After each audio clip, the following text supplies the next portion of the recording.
Good morning, it's Mr. Vezda here, and I am ready to show you our new story for the week, and it's a good one. I think you're going to like it. Before we get into our story, I want you to know that the story that we're about to read is a nonfiction story.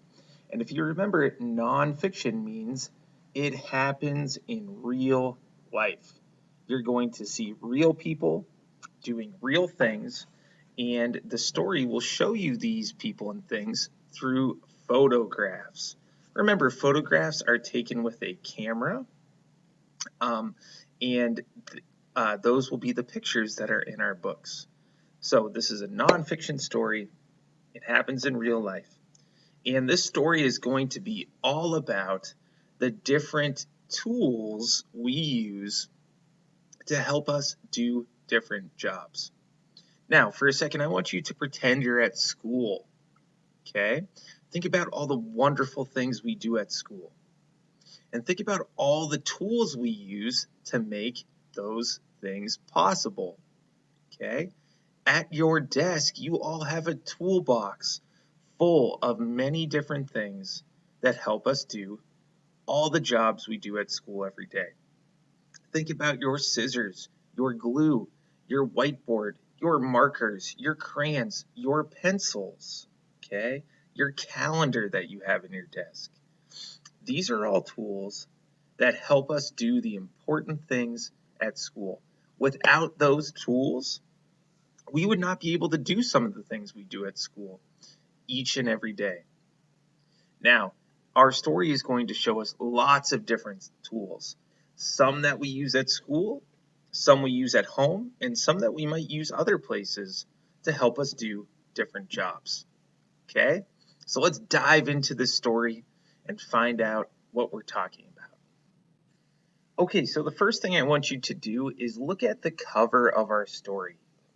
Okay? Remember, the cover is the front page of our story, and it shows us the title, which is the name of the story, and the title is The Handiest Things in the World.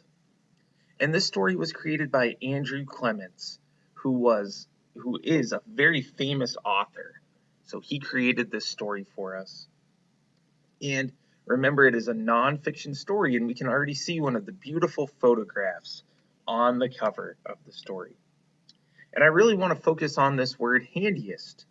Handiest is important for us because a lot of the tools we see in the story are things we use with our hands. Okay? So let's get reading here.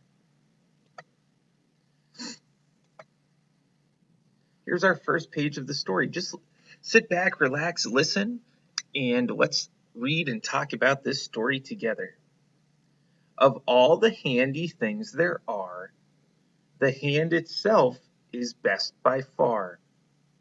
To grab, to hold, to pull, or twist, the hand itself is handiest. But other things are handy too.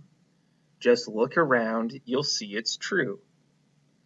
Which things are handiest for you? Depends on what you need to do. The things I want to show you here, things old and new from far and near, they all came from a simple plan. The hand is where they all began. Okay, now on this first page, these first two pages, we read a lot about our hands, and we start to hear about some of the things we can do with our hands. I also want you to notice, and you probably already did, that this story has a lot of rhyming words at the end of each line. Okay? We've been practicing rhyming so much, so I hope you are able to hear some of those rhymes.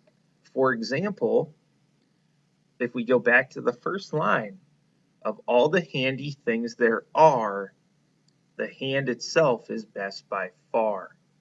The last two words in each line rhyme. Are, far. Okay? And that pattern is true for all of the sentences we read on these first two pages. Let's go ahead to the next page. Okay, this says mealtime happens every day. Keep your fingers clean this way. So this is where we start to see how our people in the photographs of the story are using tools to help them. Okay? If we look at this bowl of fruit and vegetables, if we are using our hands to eat, sometimes we can get messy. Look at her shirt or his shirt. Look at um, what a mess they are making. Okay? Sometimes we can use tools to help keep us clean when we're eating. Okay, and I know you all use tools like forks and spoons um, to help you stay clean while you eat. Here's our next page. 5, 6, 7, 8, 9, 10. Add, subtract, then add again. Okay, we hear this um, child counting, and then we see a tool. Does anybody know what this tool is called? Say it if you know it. Yeah, this is a calculator. And a calculator is a tool that people use to help them do different types of math. Okay? So that is one of our other tools that we can use. 2 wet hands can hold and pour. This will pour a whole lot more. I like this page a lot because we can really see how this tool is helping. Okay, if you have a garden or any sort of plants at home, okay, I want you to think about how long it would take for you to water all of those plants if you were just using your hands. If you try to carry water in your hands, the water seeps through and you really can't hold that much. Okay? Sometimes we can use a tool like this watering can here to help us carry the water to the plants and pour the water. Okay? This tool is helping her and saving her time and a lot of work. Now, still keep listening for those rhymes. We're not going to talk about it on every page, but if you listen, 2 wet hands can hold and pour, this will pour a whole lot more. The last word pour on page 10 rhymes with the last word more on page 11. Pour more. Raindrops falling from the sky. This will help to keep you dry. Okay? Look at how this boy is using the tool of an umbrella to stay dry. These 2 poor kids don't have an umbrella. Oh no, they're getting so wet. I hope he's going to share his umbrella with his friends to help keep them dry as well.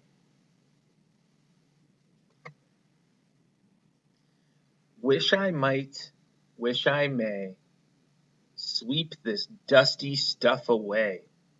Wow, here's a cleaning tool.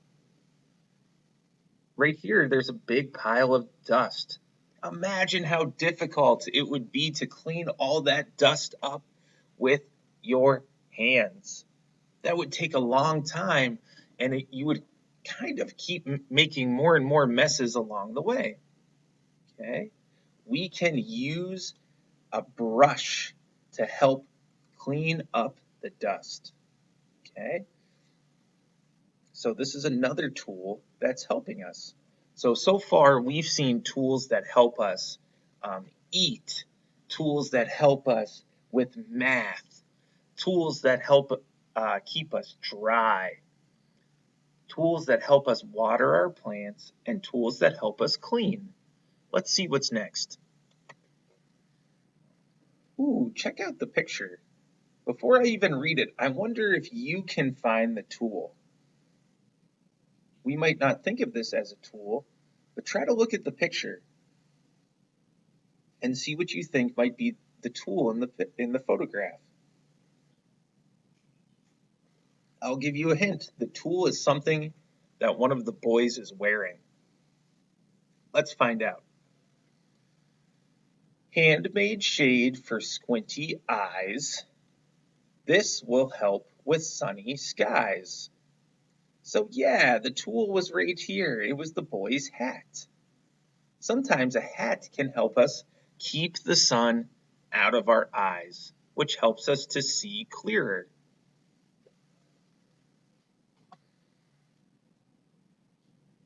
Digging in and scooping down, let's move lots of dirt around.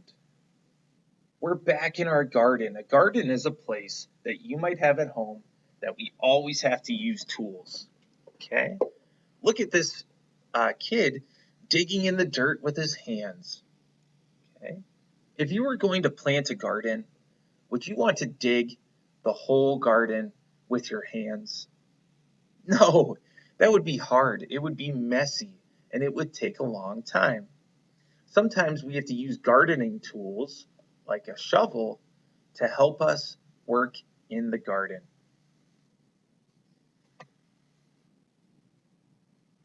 Oh, here we go. This is a very, very important tool. Tidy is the way to be. This will help enormously. Wow. She is using a comb or a brush to help keep her hair tidy.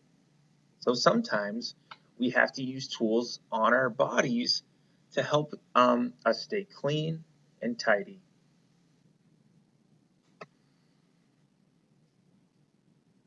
Flap a hand to make a breeze. Push more air with one of these. Ooh, look at this tool.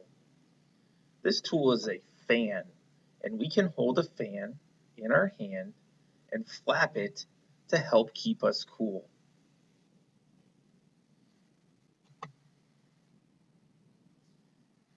Tap in rhythm, keep the beat. Work with these and make some heat. Wow. So sometimes when we are making music, it helps to have certain tools when we play instruments.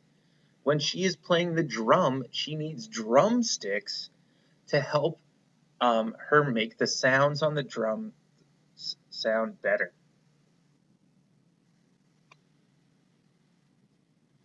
What's the width or length or height?